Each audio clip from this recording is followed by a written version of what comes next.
this offensive line is going to go into, I think, fourth straight week, presuming all five are out there for you, but it looks like that probably would be the case. Do you see that unit? It feels like that might be checking off a little bit of a box here toward the end of the season. Yeah, and it will be the same five. I mean, we're healthy, knock on wood. We finished the week that way. We'll have the same five guys out there. Continuity and chemistry. I've been saying that since training camp with this group. And I think I don't think, you see it starting to gel. You see that in the running game. You see that in protection. You see the communication throughout the game and not having these mental errors. You know, just understanding who you're working with. And I think that's really a credit to those guys. One, keeping guys healthy, and then obviously Joe Philbin's done a good job as filling in. What has he done? What has Joe Philbin done to kind of change the game a little bit there? I think he's really dialed back, man. He talks a lot about technique and fundamentals with that group, and that's all they work on in individual, constantly on the side, just hand placement, footwork, eyes, communication. Sometimes you do, like certain positions, you don't need to do a lot, right? And in that O-line room, that's the case. I think sometimes you put too much on these guys' plate, they're overthinking, and they're not playing as fast. So really credit to them, the players, one, buying in, because it's hard when you make a change in the middle of the season. A coach comes in, has a whole different philosophy than maybe the prior coach, and the guys bought into it, and you're now starting to see that pay off on the field. Is there a tight end that Brock Bowers will mind you up with? Maybe he's a player? No, this guy's different. It's different because when you're getting matched up on the number one corner, when you're getting double teamed throughout the field, and they know we're going to throw the ball, and we're going to keep throwing the ball, and he's winning those matchups.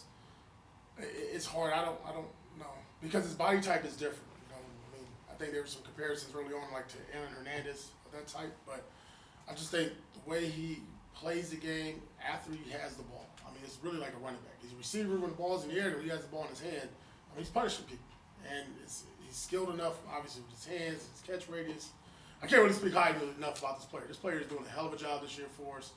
And it's no secret what we're going to do each and every play when there's an opportunity to throw to 89. There was a clip of him on the touchdown pass where he used his left hand to kind of disengage a little bit, but it was really subtle, so nothing that, like just having that, like you just said, savvy at that age.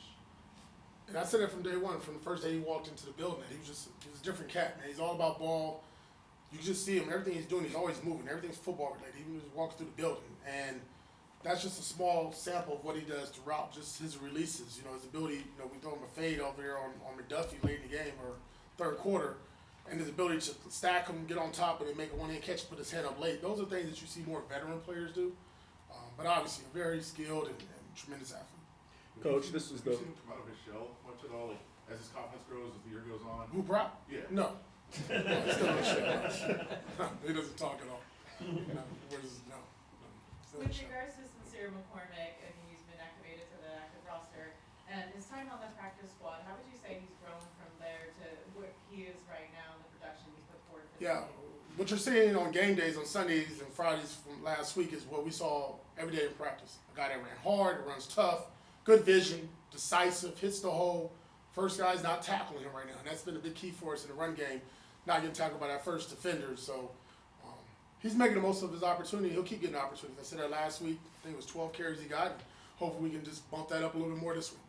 Coach, the last time you coached against Baker Mayfield, it was that infamous Rams game a couple of years ago. But when you look at the tape and you remember that game, what are some things that makes Baker Mayfield difficult to defend? First of all, that game could have ended twice. We had a sack, we had an interception. But he's just a guy that's very resilient as well. Here's the number one pick that's kind of bounced around a little bit and found his home in Tampa Bay. He plays the game kind of like that Brett Favre, who I played against in the league. He's very fiery.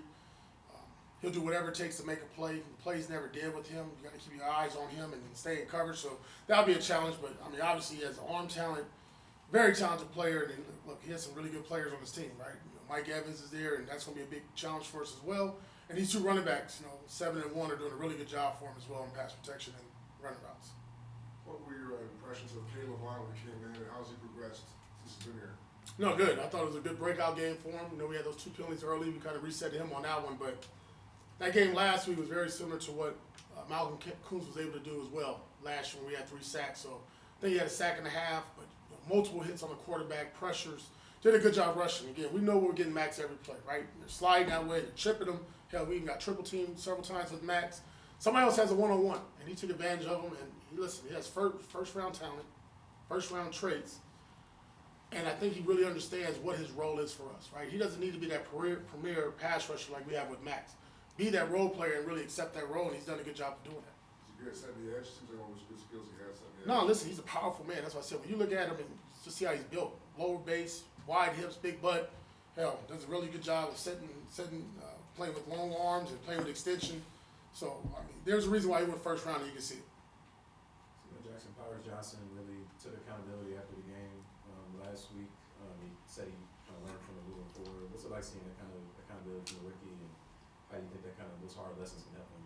Yeah. I mean, that was tough. I think for all of us, that was one of our pillars was accountability. Just seeing Aiden come up to the podium and him speak about that, and Jackson, a rookie, and like I told those guys, they don't need to be accountable. That was a team fault.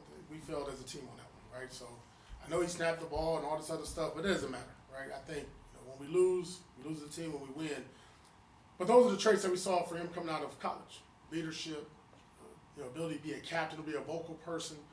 And listen, he's playing pretty well at center for us as well. So I mean, he's doing a good job. He's got that Raider mindset.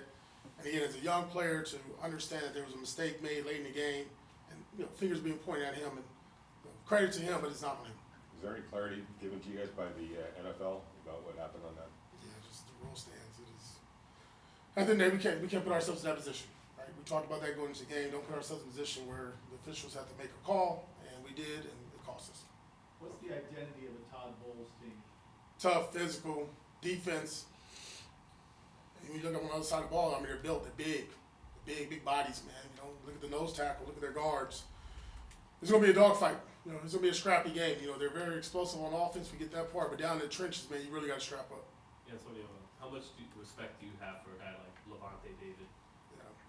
Yeah, I love watching him play. I mean, what is it, year 13 for him? Playing at a high level, leadership, being in one organization for this amount of time, running the ship, running the show, still being productive. The energy, the passion he plays with, you can tell he's the guy that kind of gets that group going. So, like I said, it's always good when you got a linebacker on the other side you can watch opposite our guy at 41. On offense, when you look at some of the drives that have stalled out in the red zone or ended in field goals, what do you think needs to improve to help finish more of those possessions with touchdowns? Well, one, penalties. We've had several penalties when we've been down there inside the 5 and 10 yard line. Got to do a better job with that. Can't get backed up. And then making the most of our opportunities. I mean, be honest, half the time we're down there, we're 4-down territory. We want to go for it, but if we get pushed back or have negative plays, you got to do what you got to do to put points on the board. So something that we're constantly working on. You can see the improvement on defense. We got to see that same improvement on offense. Obviously, Daniel missed a couple kicks in the game, but still, when you guys got down there, it looked like everybody had full confidence. Like, just keep the clock stopped and go, let him go out there. Because what does it say about him that he's built up that kind of trust in the team that he can miss some kicks and everybody still believes in him? Yeah, I don't know the exact number, but I know there was over 10 or 15 straight field goals that he had made going into that one. And listen, we got another opportunity this week. I'm gonna go out there and throw him out there again. A lot of trust. Like, we do that every Friday, and guys yell at him. We do all this stuff to make it competition and get underneath his skin, and he doesn't flinch. And listen, we can win a game kicking 5-6 field goals. We'll do that with Daniel. That's the confidence that we have in him. He's made some big kicks here as a Raider, and that'll continue. So one game is not going to define him or define us. One of the big stories right now in the NFL, obviously, is a hit that happened on Trevor Lawrence. Obviously, he was a linebacker, kind of been in that situation. I guess, is that a teaching moment for you guys? And I guess, what are your thoughts on the entire situation? Yeah, you just know the quarterback is golden, right? Can't touch him. They start sliding, just gotta let them go, man. It is what it is. That's the rules. That's the way the game is now. Different than when I played. You go ahead and lay that guy out, but that's not how it is no more. You got to be smart. I mean, I got fined doing that to Michael Vick, right? So, those are things now that's out of the game, and you never want to see anybody get knocked out or look like how that play went. But we talk about it, we teach it. We always talk about the officials on Wednesday, what they call. But more importantly, when that quarterback is sliding, it's a no-go. We can't do it. What's the fine line if like a Patrick Mahomes is running up the sideline and all of a sudden he wiggles up for another 5 to 10 yards because he's done it? So how do you teach that of how to defend that? Yeah, it's hard because guys are running 20 miles per hour and then all of a sudden you ask them to make a last-second decision. And we talk about it. If he's a running back and he's running the ball like a running back, we're going to treat him as a running back. But if he's doing anything where he's indicating he's got to go out of bounds, man, again, it's a split-second decision. And a lot of these guys are not being intentional about what they're doing. You're playing a game at full speed and you're fighting for every yard, every inch. So sometimes you get put in a bad position, but we are teaching our guys to be as smart as possible when the quarterback's near the sideline. What do you think of Scott Turner being able to put a game plan together for Aiden O'Connell on a short week and walkthroughs? No, pretty impressive. I mean, that whole week was impressive by our guys, right? Coming off a tough loss, obviously, to Denver, and then so now you got Division 4, you're going in there, you're playing, and you're like, okay, short week, you're on the road, you're 14-point underdogs, and then you got a quarterback that's coming off the bench. And credit to Aiden, because the game last year we had, we didn't completely pass at the first quarter. And here he was, willing and dealing all the way until the last 2 minutes of the ball game. So credit to those guys being prepared and really not flinching. Because Spags and that defense was bringing pressure the entire time. Thought he got the ball out of his hand quick. He was decisive and made some big plays for us. Been some wild situations. This ending this last week was, obviously a different one. How do you remove the doubt from the guy's mind of like something isn't going to go wrong? Like at some point something is going to happen to us. How do you kind of take that away from them? You don't. You just got to go out there and keep making plays. Keep making plays. Because we had no doubt that we was going to win that ball game. Had no doubt. Had no doubt till the clock hit 0. So this group believes they're in here every day working. I mean, our mindset this week is just keep grinding. Don't worry about it. Be resilient. Last week you said he wasn't going to back down and making sure DCam got reps and made sure he continued to develop. Comparing his first start versus how he played against the Chiefs, what were some improvements and some things that you saw? Yeah, I think just leverage eyes. There's going to be a lot of things, different routes that he has not seen or he's not used to, and understanding splits, where they are, where the receivers are on the field, where they are on the numbers. I think just for him, and we'll do it again this week, just constantly focus on his eyes, understand his leverage. Where's your help, right? You're not out there on the island. It's not you out there by yourself. It's team football. You got 10 other guys that can help you, so use your help. Good. Thanks, guys. Thank you.